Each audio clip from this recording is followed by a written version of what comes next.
Mom, starting with your next paycheck, we are going to transfer all your money to my account. Those were the words my son Michael said to me that Thursday afternoon while drinking coffee in my kitchen, as if he were proposing something completely normal, as if he were doing me a favor, as if I were incapable of handling my own money at 62 years old. I just stared at him. I said nothing for a few seconds. I just looked him in the eyes, searching for some sign that would explain why my own son, the boy I raised alone, the one I fed with the sweat of my brow, was asking me for total access to my bank account. But I found nothing. I only saw that calm smile, that assurance of someone who knows he is in control. So I took a deep breath and told him yes, that it seemed fine, that I trusted him. Michael's smile widened. He stood up and gave me a quick mechanical kiss on the forehead, one of those kisses that mean nothing. He told me it was for the best, that I would no longer have to worry about anything, that he would take care of everything, that it was for my own good, for my own good. Those words were left floating in the air after he left my house. That same night, just like every Friday, Michael returned, but he did not come alone. He arrived with his wife, as always. They came expecting to find dinner ready, expecting the table to be set, expecting hot and free food just like they had had for the last 3 years.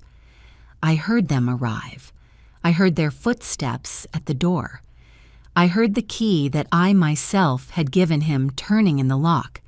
I heard the door open. And then I heard the scream, a sharp, desperate scream, the scream of someone who has just seen something they did not expect to see, the scream of someone who has just understood that things were not going to be how they thought. I remained seated in my chair in the empty kitchen in the empty house, listening to that scream bounce off the walls. I did not move. I did not go to see what was happening. I already knew what was happening. Michael came running into the kitchen. His face was pale, his eyes wide open. His wife came behind him with the same expression of surprise and confusion. "Mom!" Michael shouted. "Mom, what did you do? Where is everything? Where is the furniture? Where is the TV? Where is everything that was here?" I looked at him with a calm that not even I knew I had. And I told him with the softest voice I could muster that I had sold some things, that I needed the money, that in the end, if he was going to handle my finances, I needed to make sure I had some cash first. His face changed from pale to red, from surprise to fury. He took a step toward me, and for the first time in my life, I saw my son as he really was. Not the boy I had raised, not the young man I helped build a life for, but a stranger. Someone who looked at me with contempt, with rage, with something that looked dangerously like hatred. "You are crazy," he told me, completely crazy. "How could you sell everything without consulting me?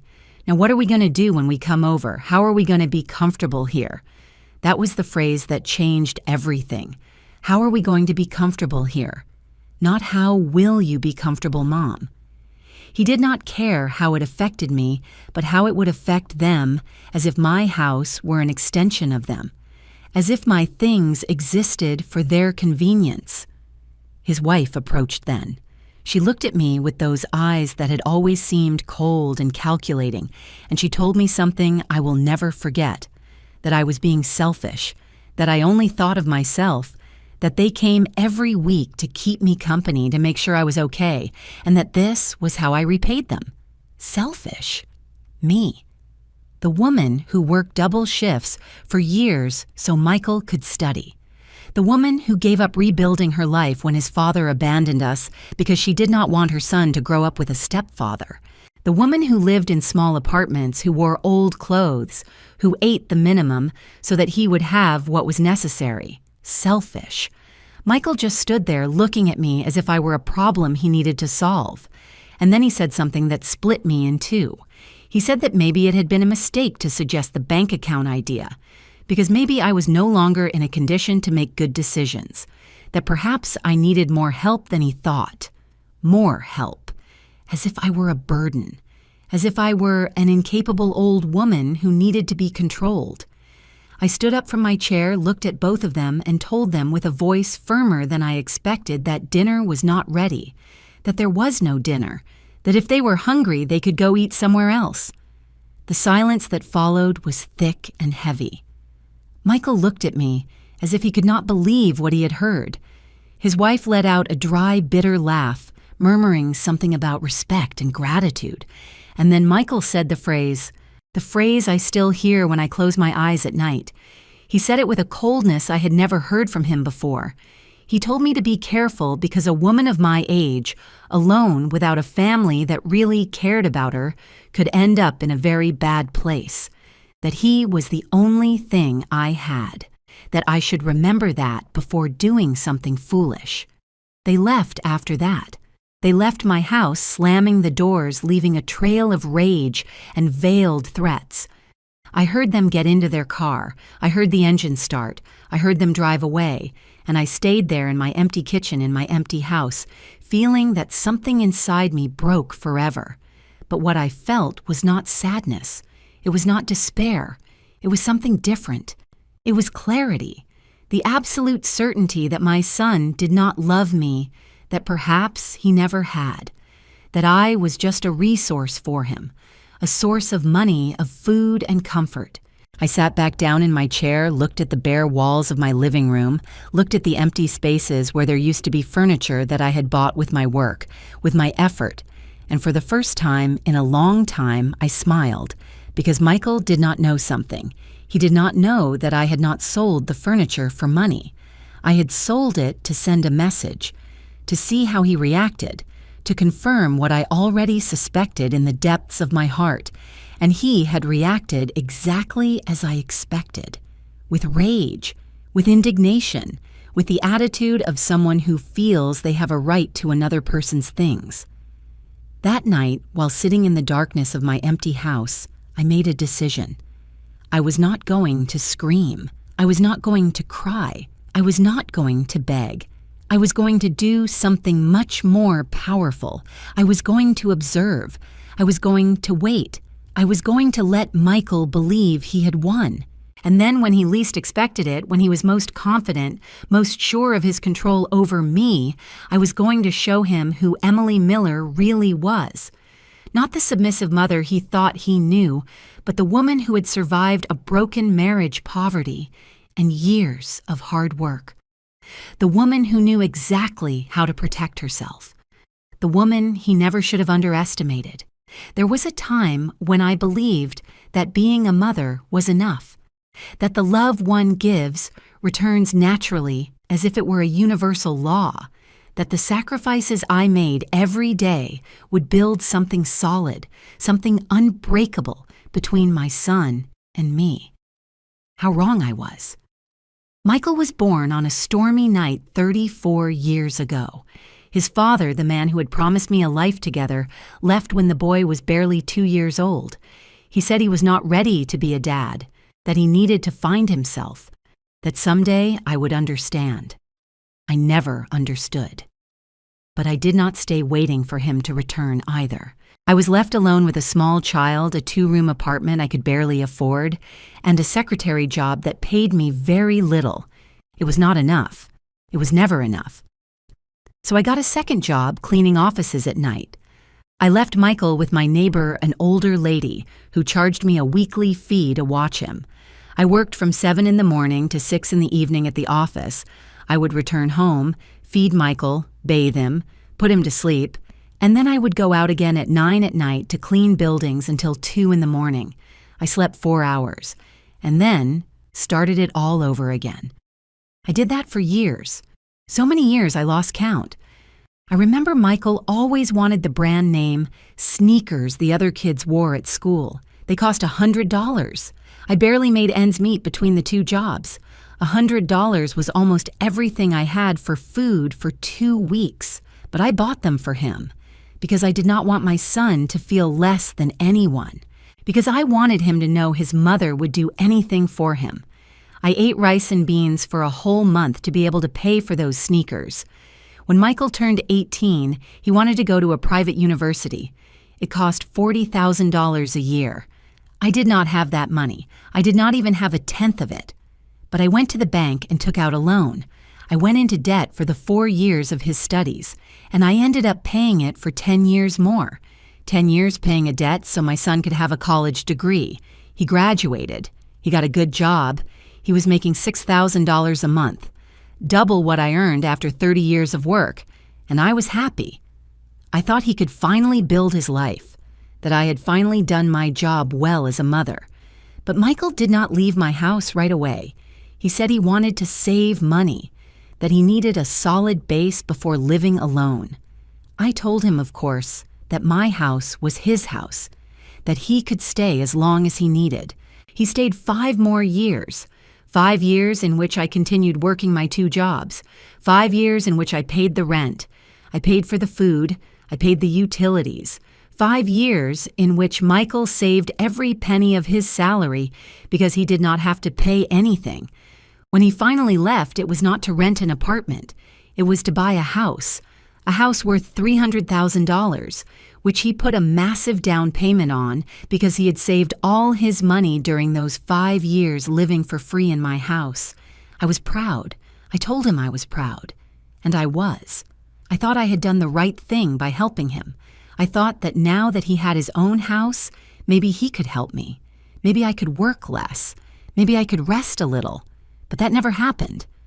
Michael got married 2 years after moving out. His wife was an elegant woman, one of those who always dress well, who always have perfect nails, who speak with that tone that sounds polite but hides contempt.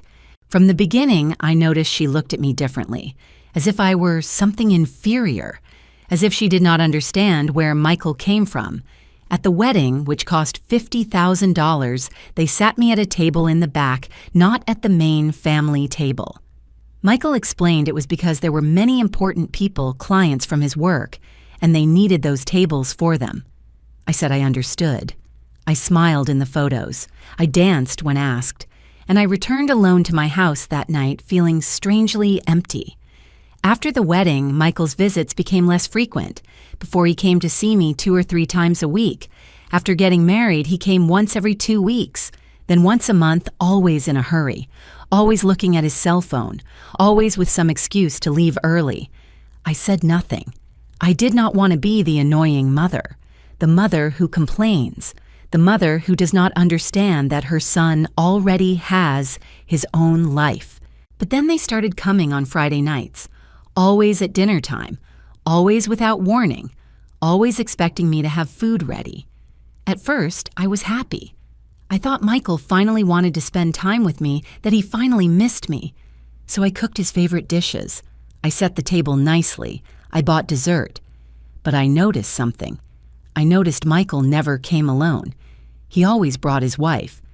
And I noticed they never came to talk. They came to eat. They arrived. They sat down. They ate. And they left. Sometimes they stayed an hour, sometimes less. I also noticed they never brought anything. Not a bottle of wine, not a dessert, not money to help with the groceries, nothing. One night after they left, I calculated how much I had spent on dinner. $80. $80 I did not have to spare. $80 that meant I would have to work overtime to recover them. And I realized something. I realized that for Michael, I had become a service, a free restaurant, a place he could come to eat without paying, without even truly thanking me. I started noticing other things too. I noticed that when I asked him for help with something, he always had excuses. That when I needed him to take me to the doctor because my car was broken down, he was always busy. That when I mentioned my refrigerator was making strange noises and I feared it would break down soon, he told me to buy a new one, as if I had $2,000 saved for emergencies. I did not have them. I barely had enough to make it to the end of the month, but what hurt me the most was my birthday, my 60th birthday. Michael arrived 2 hours late without a gift, without a card, with an excuse about traffic. He stayed 20 minutes. He ate the cake I had bought myself because I did not want to spend it alone, and he left. That night, I cried. I cried like I had not cried in years because I finally understood something I had been denying for a long time. I understood that for my son, I was no longer important, that I was just a resource, something that was there available, waiting to be used when he needed it. And the worst part was that I had allowed it. I had established that pattern. I never asked him for anything. I never told him I felt used. I never told him I needed more from him than 20-minute visits and Friday dinners, because I was afraid that if I complained, if I asked, if I demanded, he would disappear completely. And the idea of losing my son, even that son who barely saw me, terrified me more than anything else. So I kept being the convenient mother, the silent mother, the mother who was always there, who always had the door open, who never caused problems. Until that Thursday afternoon, until Michael told me he wanted to handle my money, and something inside me, something that had been asleep for years, woke up. A small but clear voice told me that this was not right, that it was the beginning of something worse. But even so, even with that voice whispering to me, I told him yes, because I still had hope. I still wanted to believe my son loved me, that he would protect me, that he would do the right thing. How naive I was. The following Monday, Michael arrived at my house with papers. Many papers. He spread them out on the kitchen table with that smile that now seemed different to me. Less warm, more calculating. "Mom, this is simple," he told me. "I just need you to sign here, here, and here. They are the documents so I can have access to your account so I can automatically transfer your paycheck every month. That way I take care of paying your bills, of handling everything. You will not have to worry about anything." I looked at the papers. They were bank forms authorizations.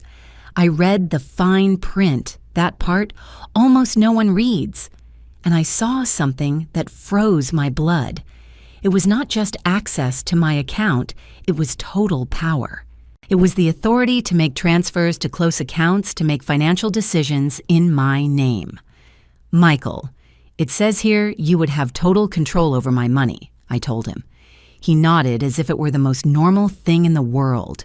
"Yes, Mom, that way is easier. That way I can handle everything without having to ask for authorization every time. It is for practicality." Practicality. That word resonated in my head. Practicality for whom I thought, but I did not say it.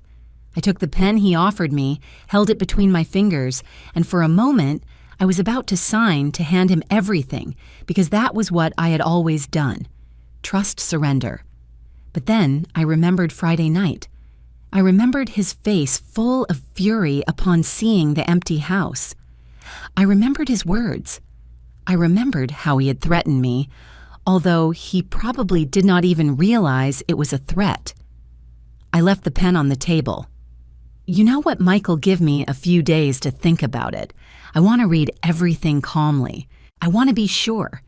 His expression changed for a second, just a flash of irritation on his face before he smiled again. "Mom, there is nothing to think about. It is simple. But it is fine. If you want to take a few days, that is fine." He left, but he left the papers as if assuming I would end up signing them anyway. That night, I could not sleep. I stayed looking at those papers on the kitchen table, and something inside me told me this was not for my good, that it was the start of something I could not undo once it began. The next day, I went to the bank. I went early before work. I asked the teller to check my account to show me all the transactions from the last 6 months. She printed the papers. There were several sheets. I reviewed them carefully, line by line, and then I saw it. I saw it, and I felt the floor move under my feet. There was a withdrawal I had not made, a withdrawal of $1,500 from 3 months ago. $1,500 that had left my account and that I did not remember withdrawing. I asked the teller if I could see more details. She checked on her computer and told me something that left me breathless. She told me the withdrawal had been made at a branch on the other side of town with my debit card, but I had never gone to that branch, and my card was in my purse. It had always been in my purse, except once. Then I remembered. I remembered that 3 months ago, Michael had come to visit me. I was in the shower when he arrived. I shouted for him to come in, that the door was unlocked. When I came out, he was in the living room waiting for me. We sat down to talk, and at some point I went to the kitchen to make coffee. My wallet was inside my handbag. My handbag was in the living room with Michael. I felt nausea. I felt the whole world tilting in a strange way because that could only mean one thing. It meant my son had taken my card. He had memorized or photographed the numbers and had withdrawn money from my account without my permission. I asked the teller if there was any way to know exactly what had happened with that withdrawal. She told me I needed to file a formal claim, that the bank would investigate, that it could take several weeks. I told her I would think about it and walked out of the bank feeling like I no longer knew my own son.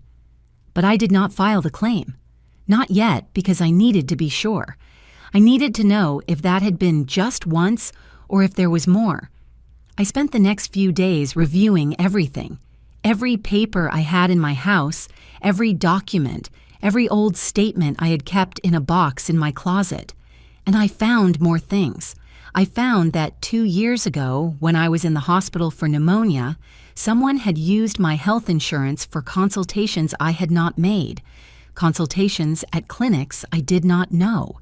Consultations that exhausted my annual coverage, which is why I had to pay out of pocket for some medications that year. I also found there was a credit card in my name that I did not remember applying for, a card with a balance of $5,000. $5,000 in purchases I had not made, in stores I had never been to. I called the card issuer. I asked them when the account had been opened. They told me 18 months ago. I asked if they could tell me where the purchases had been made. They gave me a list: hardware stores, electronics stores, home improvement stores. Michael had bought a house 2 years ago. Michael had renovated that house, and apparently Michael had used my credit to do it. I sat on the floor of my bedroom surrounded by papers, feeling everything I had believed about my life crumbling. It was not just the money, it was the betrayal. It was knowing my son had been stealing from me for years, that he had seen me as an unlimited source of resources, that he had never intended to care for or protect me. I cried. I cried until I had no tears left, and then I wiped my face. I gathered all the papers and made a decision. I was not going to confront him yet. I was not going to scream at him or demand answers, because I knew if I did, he would deny everything. He would say I was confused. He would say I was senile. He would say whatever it took to make me doubt my memory, my judgment, my sanity. No, I was going to be smarter than that. I was going to gather evidence. I was going to document everything. I was going to build a case so solid he could not deny it. And only then would I act. That Friday, Michael returned as always, at dinner time as always, expecting me to have food ready. But this time I had cooked something different. I had prepared his favorite dish chicken with rice and gravy. The same one I prepared for him when he was a child and came home sad from school, the dish that told him how much I loved him without needing words. He sat at the table with his wife. They ate. They talked about superficial things, work, the weather, the new movie they wanted to see. I watched them. I watched them as if seeing them for the first time. And I realized something. I realized Michael ate my food with the same indifference with which he would eat a fast food burger. There was no gratitude in his eyes. There was no love. Only the mechanical act of eating something free. When they finished, Michael took out the bank papers again. He put them on the table next to his empty plate. "Mom, the days you asked for have passed. You have thought about it right. Sign here and I will take care of everything." I looked him directly in the eyes and told him with the calmest voice I could find that I was still not sure, that I needed more time. His wife scoffed. "Emily, this is ridiculous. Michael is just trying to help you. I do not understand why you are being so suspicious." Suspicious? She called me suspicious, and the saddest thing was she was right, but not in the sense she believed. Michael stood up. His expression was hard now, without the mask of a smile. "Mom, this is for your own good. You can no longer handle your finances alone. It is obvious. Look how you sold the furniture without thinking.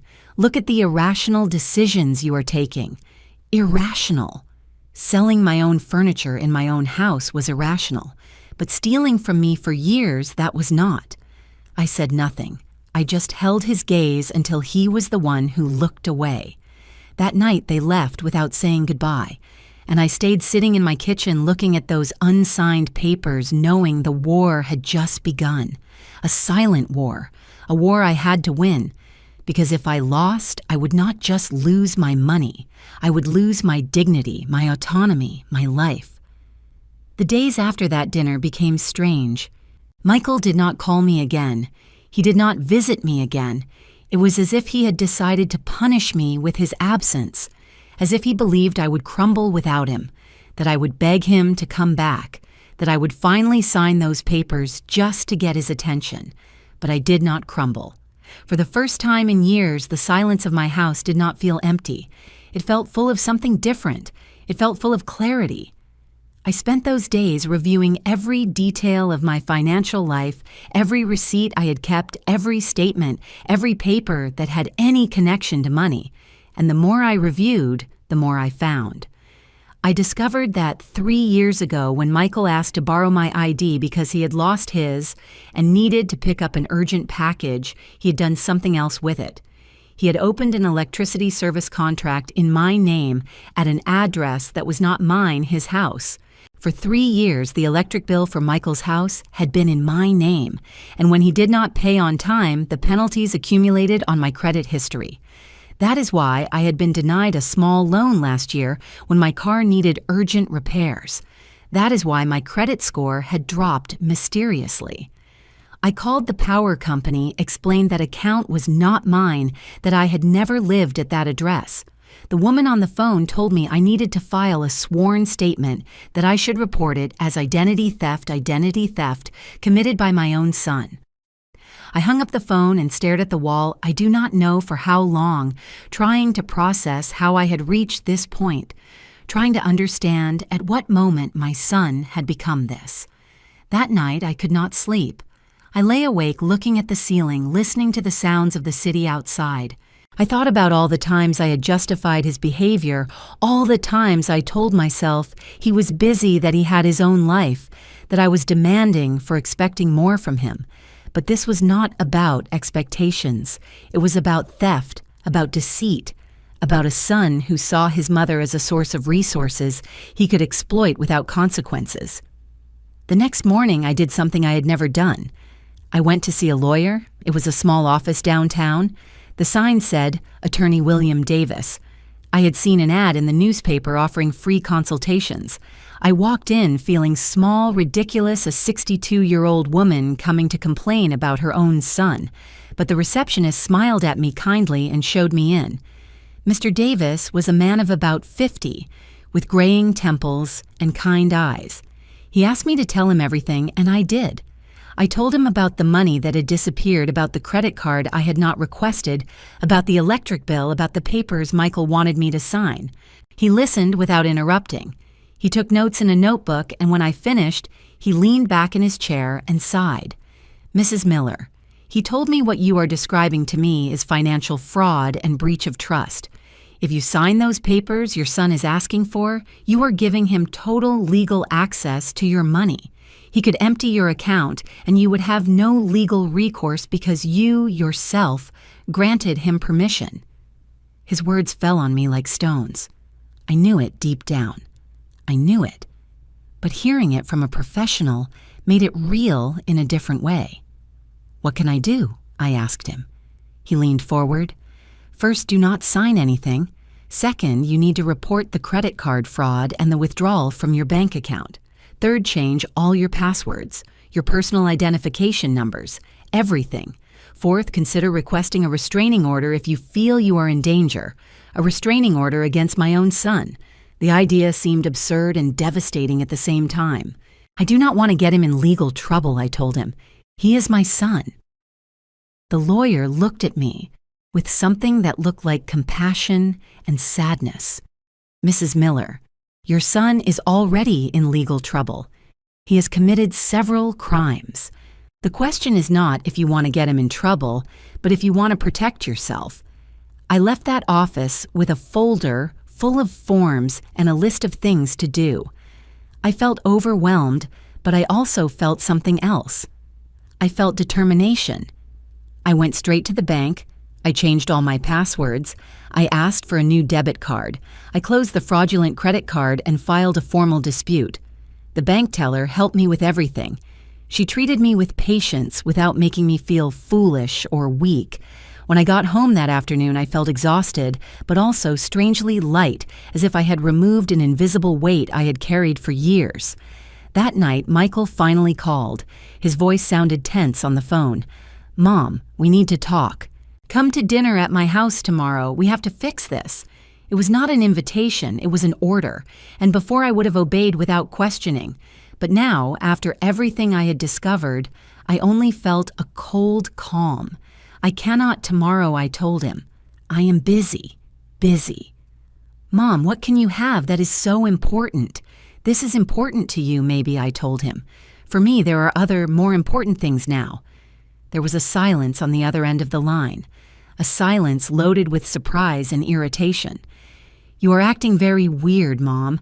I do not know what is wrong with you, but you have to stop being so stubborn and sign those papers. This is for your own good, for my own good." Those words again, as if stealing from me were an act of love. "Michael," I said, with a voice that came out firmer than I expected, "I'm not going to sign anything, and I think we need to have a very serious conversation about several things, about what things he asked." His voice sounded different now, more alert, more cautious, about money that has left my account without my permission, about credit cards I did not request, about electric services registered in my name at addresses where I do not live. The silence that followed was absolute, so dense I could almost feel it through the phone. "I do not know what you are talking about," he said finally. His voice sounded controlled, but underneath I could hear the panic. "I think you do know," I responded, "and I think you should think very carefully about what you are going to say next.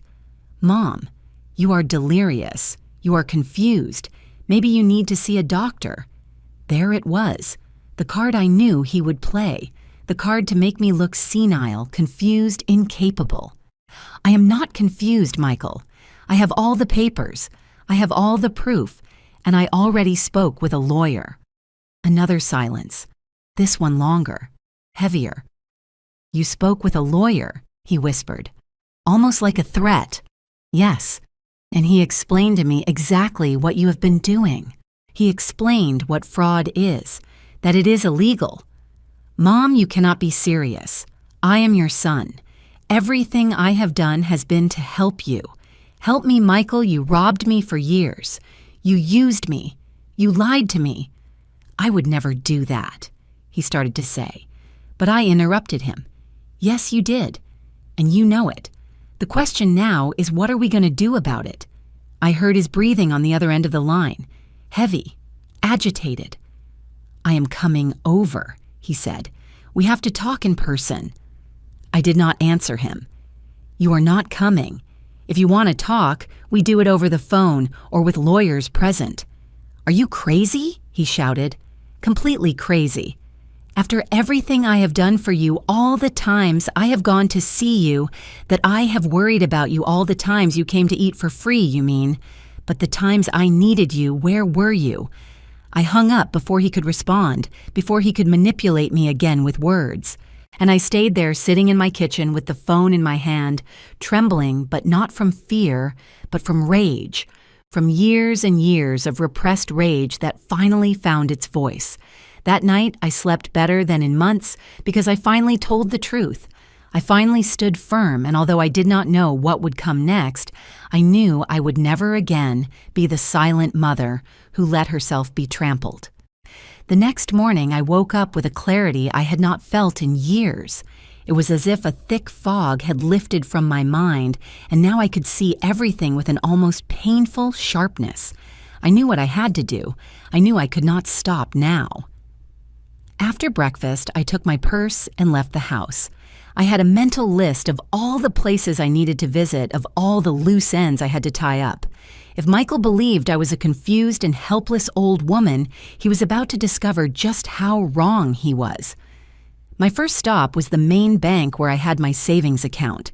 Not the payroll account where I received my check, but the other one, the one I had opened 30 years ago when I still dreamed of buying my own house someday. I had $25,000 saved. It was not much after a lifetime of work, but it was mine. I asked the manager to close that account.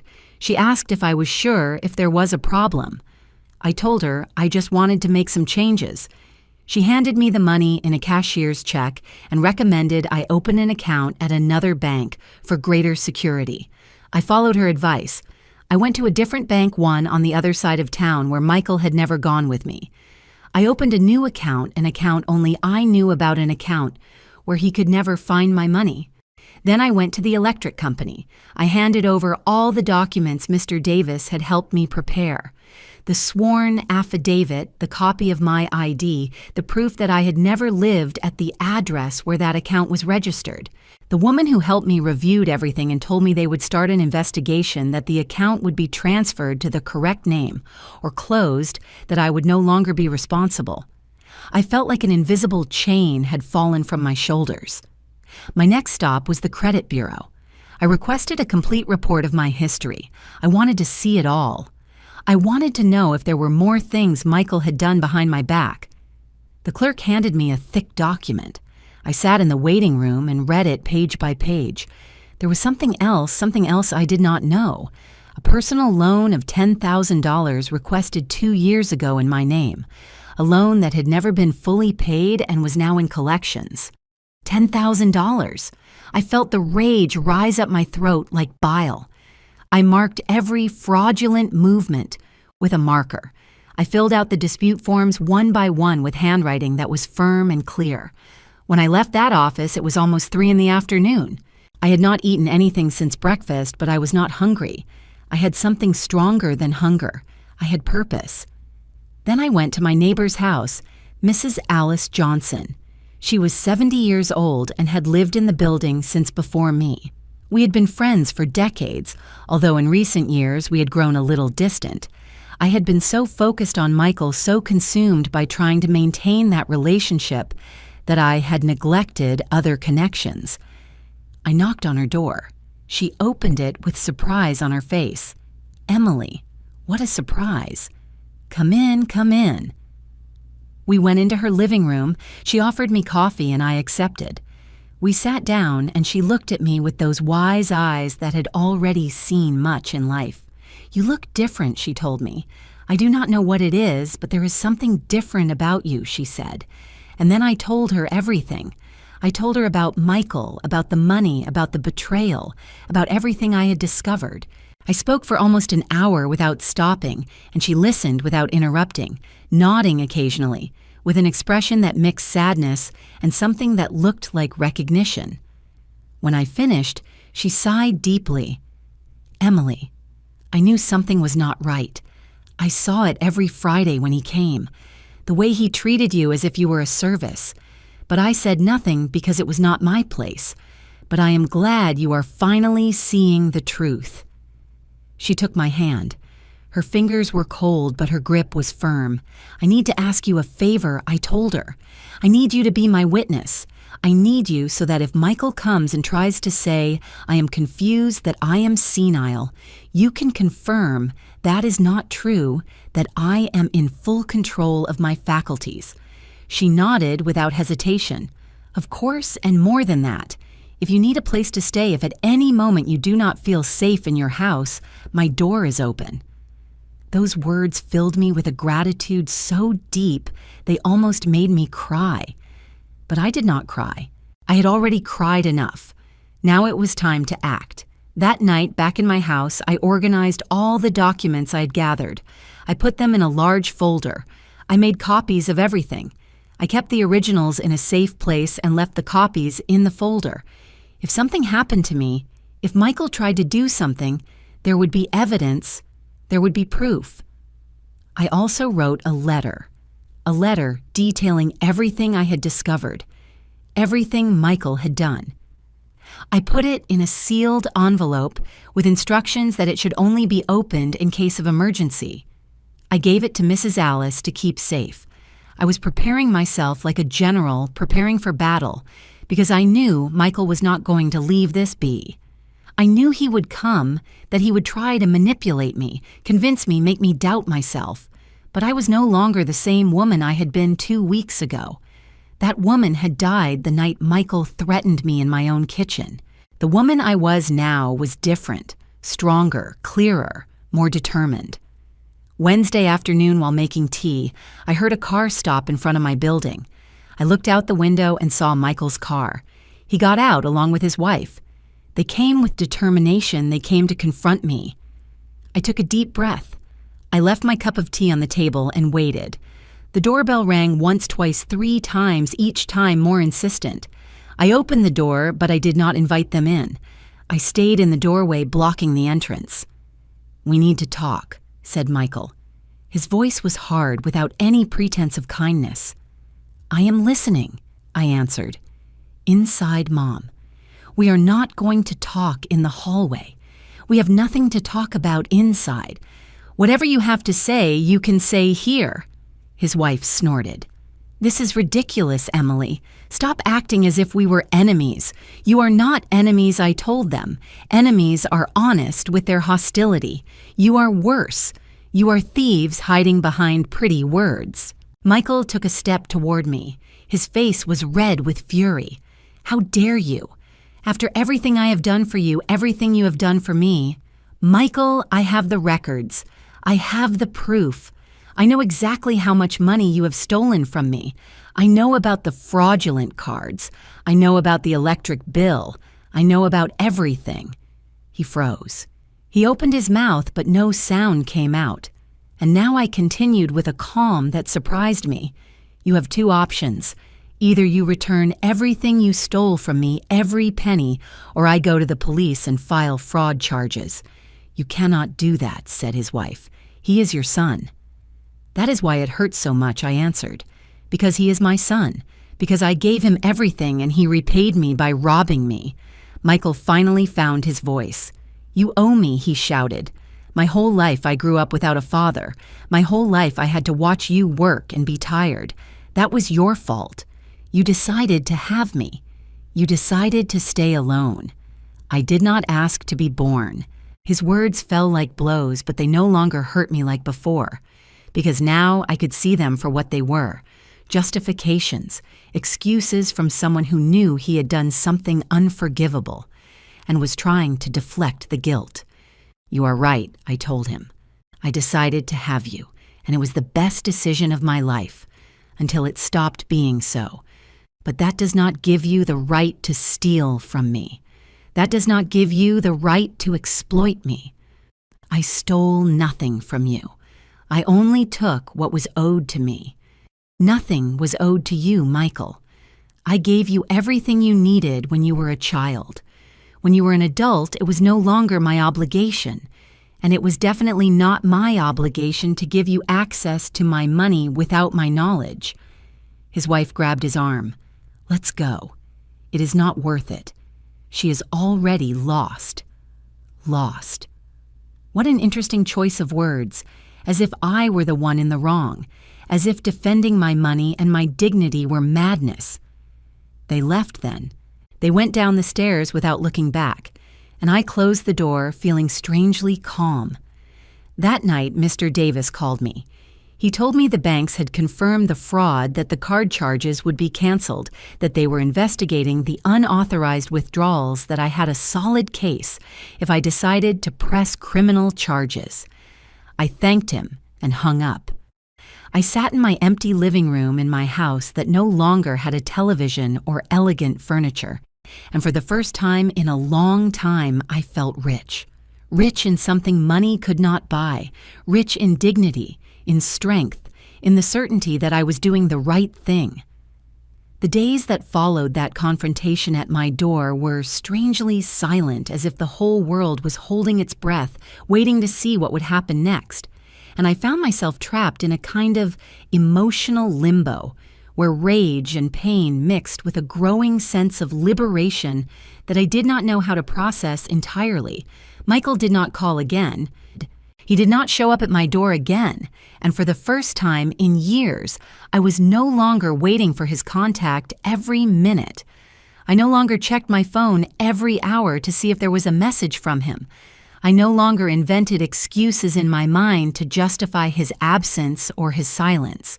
But although he was not physically present in my life, his digital presence was impossible to ignore.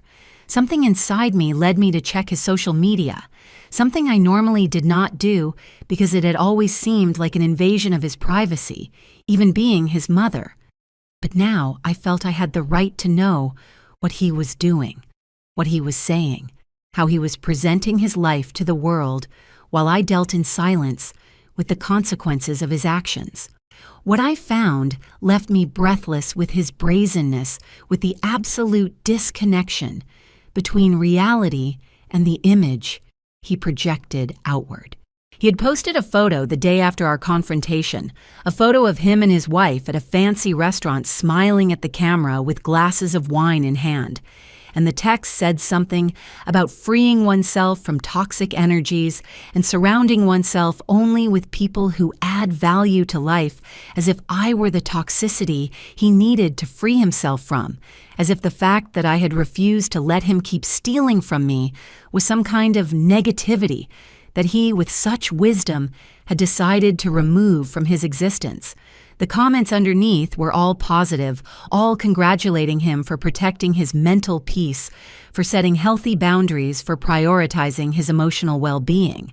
And I stood there looking at that screen, feeling a mixture of disbelief and disgust, because all those people supporting him had no idea that the man they were celebrating had been stealing from his own mother for years.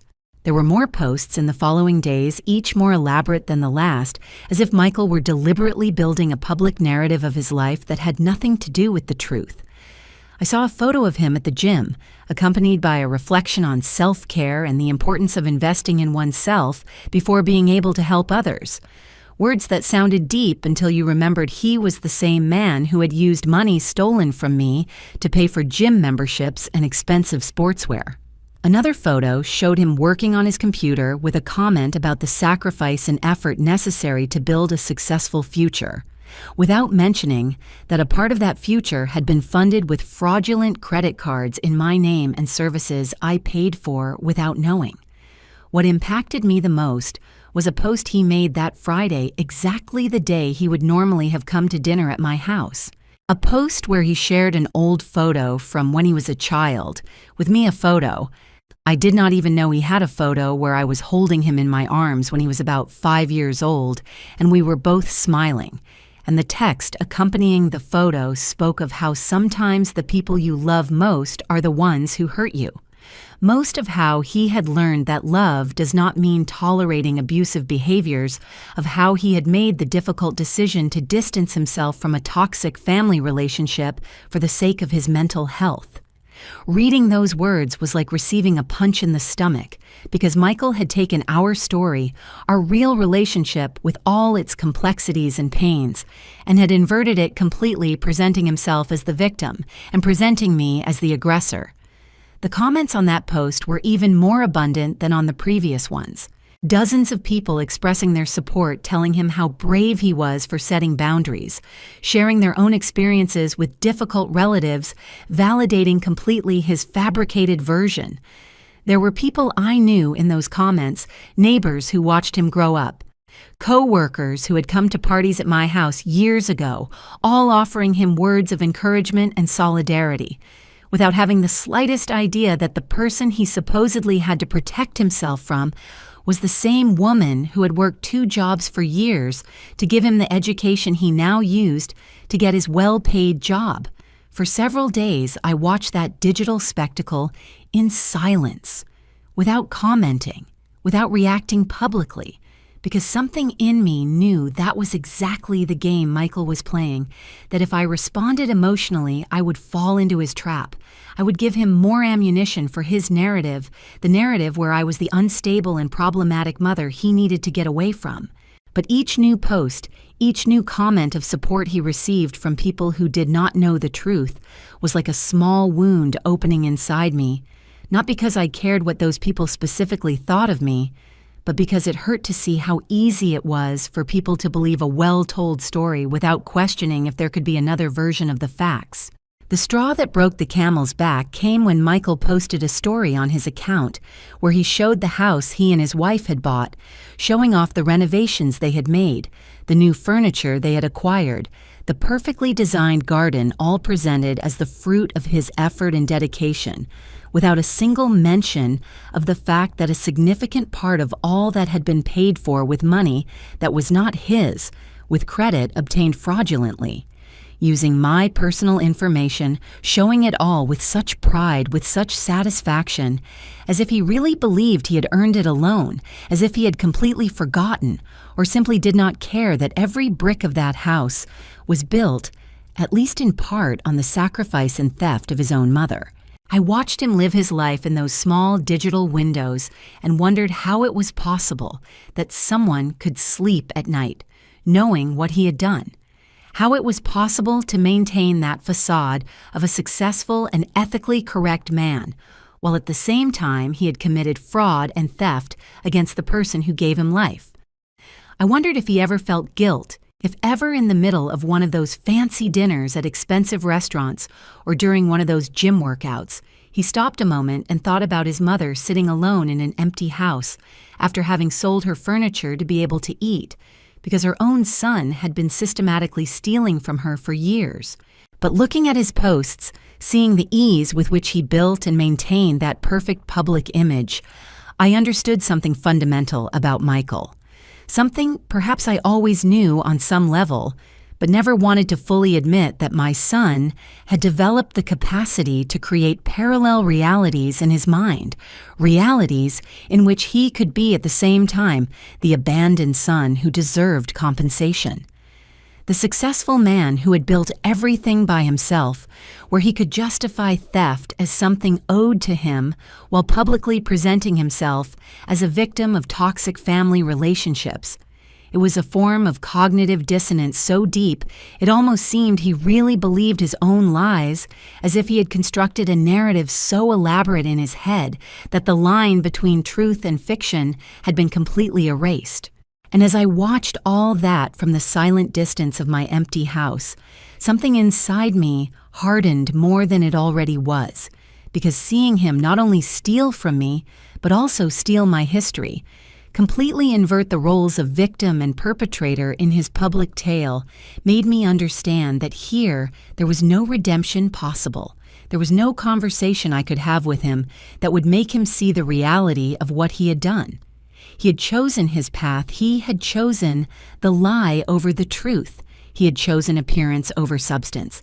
And I needed to accept that the son I thought I had raised and loved either never existed as I thought or had been completely replaced by this stranger who could smile for the camera while destroying his mother in private without feeling any genuine remorse. The moment arrived on a Tuesday afternoon in a way I did not plan, but that in retrospect was inevitable, because the truth always finds the light, no matter how many layers of lies are piled on top to bury it. I was in Mr. Davis's office reviewing the final documents of the case when he informed me that the banks had concluded their investigations and had confirmed a total of $30,000 in fraudulent transactions over 3 years, an amount that left me breathless, not so much for the number itself, but for what it represented in terms of planning and premeditation, because this had not been a mistake, nor a moment of weakness, but a systematic and deliberate operation of theft that had required constant effort and dedication on Michael's part. The lawyer explained to me that with this evidence I had more than enough to press criminal charges, but that there was also another option I might want to consider before taking that final decision.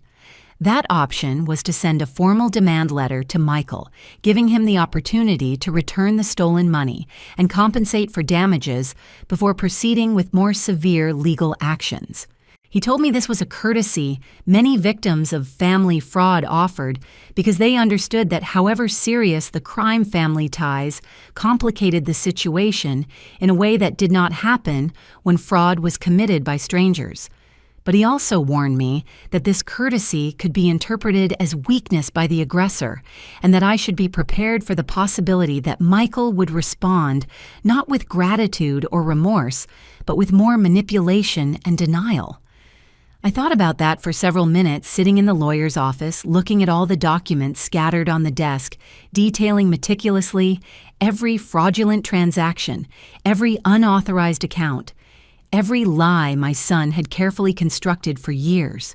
And I realized that a part of me still held a small, irrational hope that if Michael was confronted with the irrefutable evidence of what he had done, maybe something inside him would wake up. Maybe he would find some vestige of conscience or remorse, or at least the basic recognition that he had crossed a line that should not be crossed.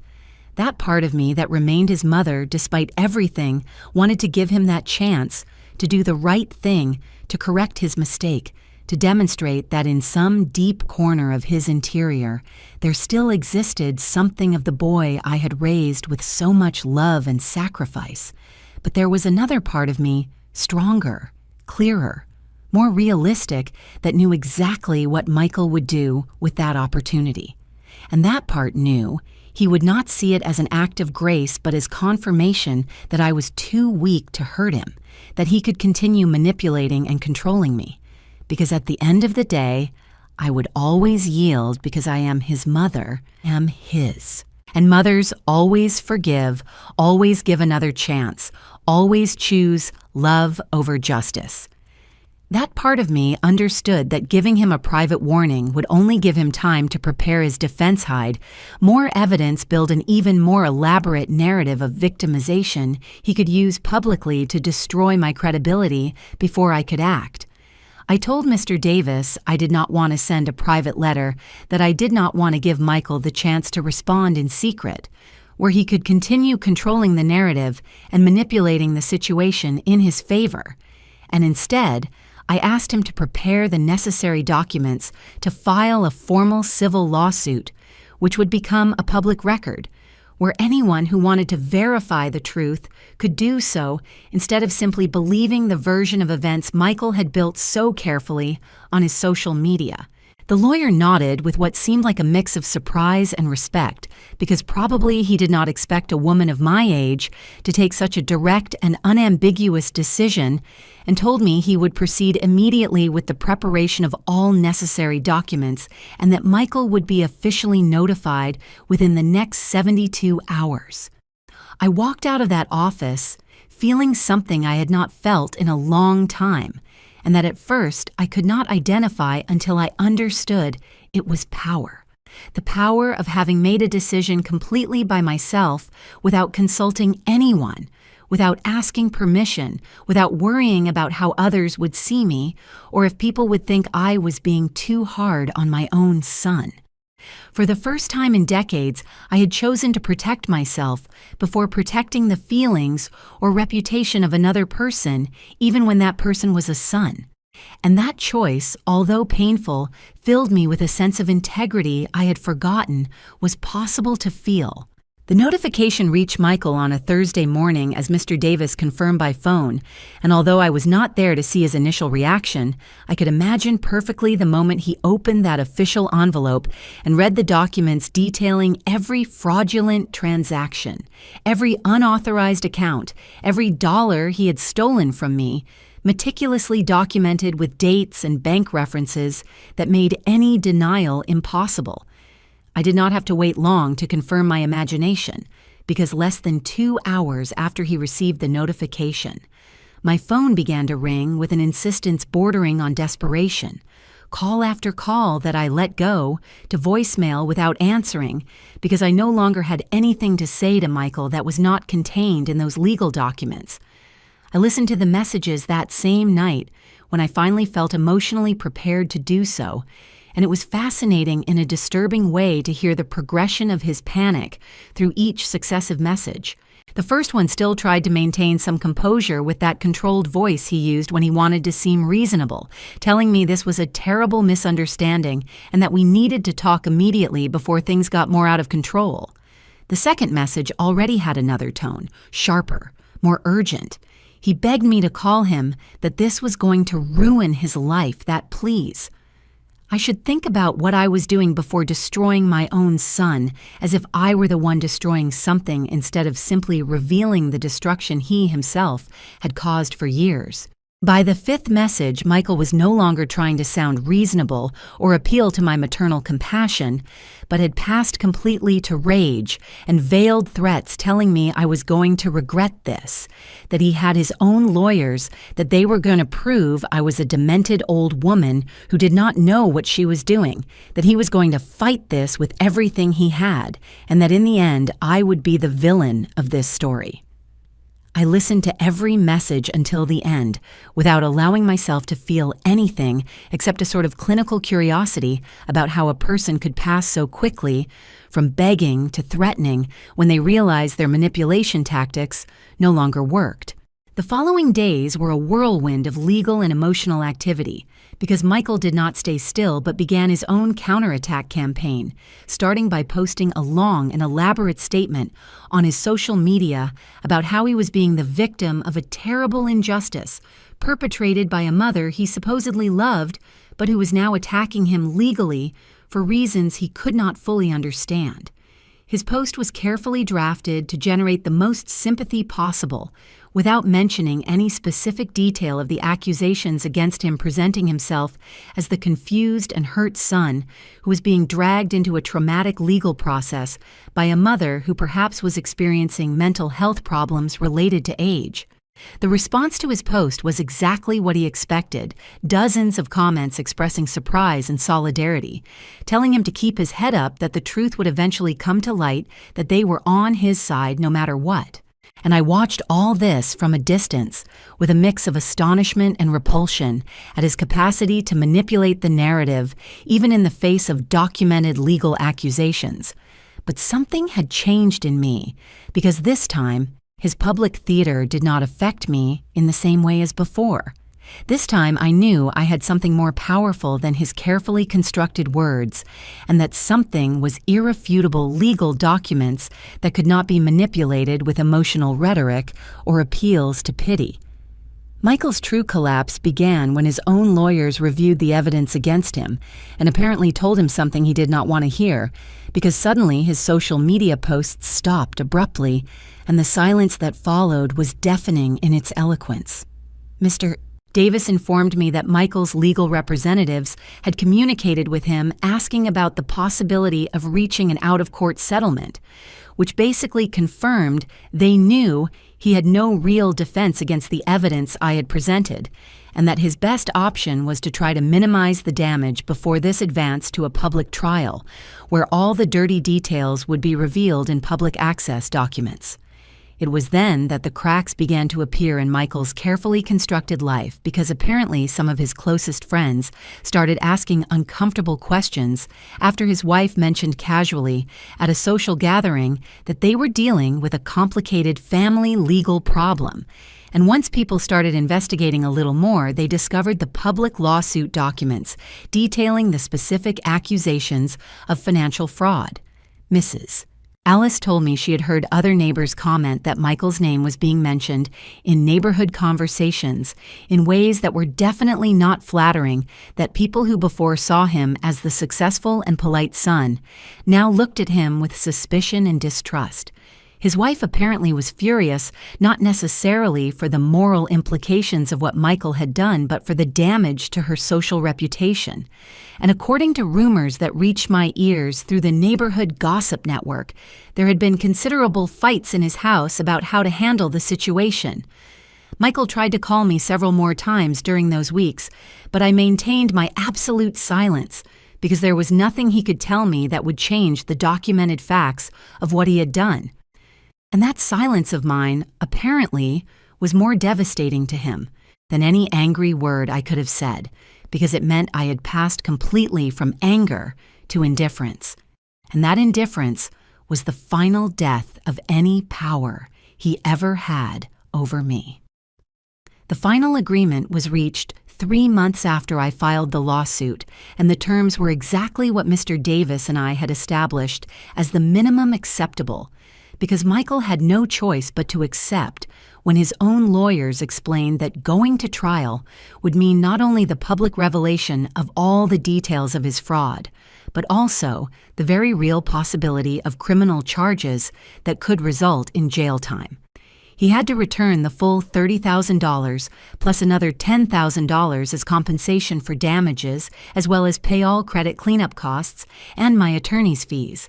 And all this had to be paid in a period of 6 months with verifiable monthly payments, or the agreement would be automatically invalidated, and criminal charges would proceed without further warning.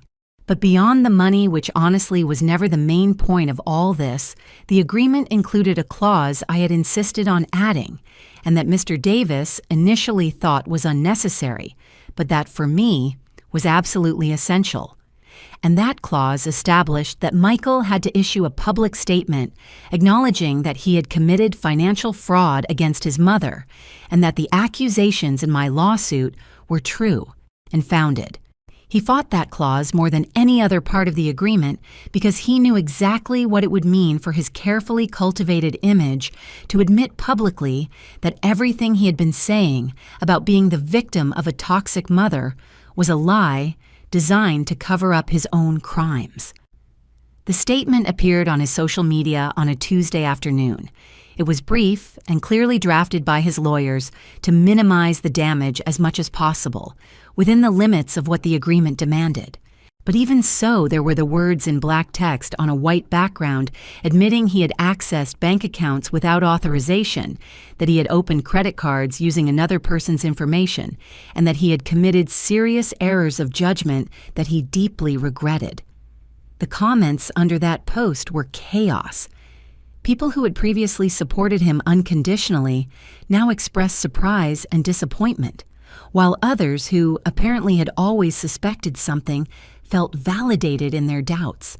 And I watched all that digital drama unfold with a sense of closure that had nothing to do with satisfaction or revenge, but simply with the quiet recognition that the truth had finally been told in public.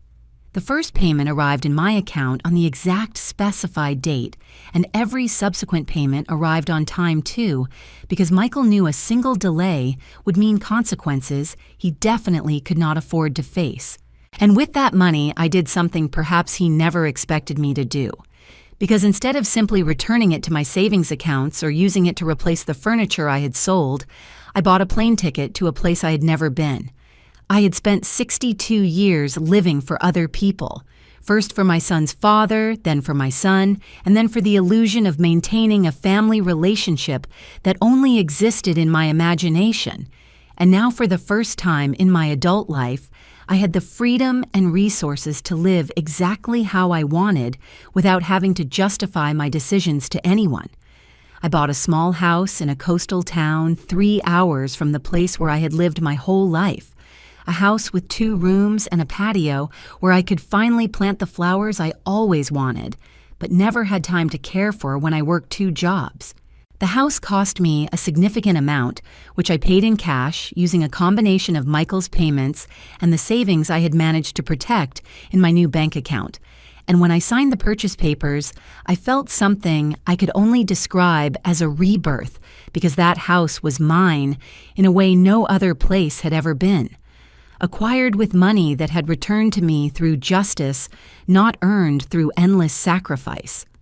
Michael tried to contact me one last time after making the final payment, complying completely with the terms of the agreement. And that time I answered the phone because I knew there was nothing left he could take from me or use against me. His voice sounded different, smaller, more humble.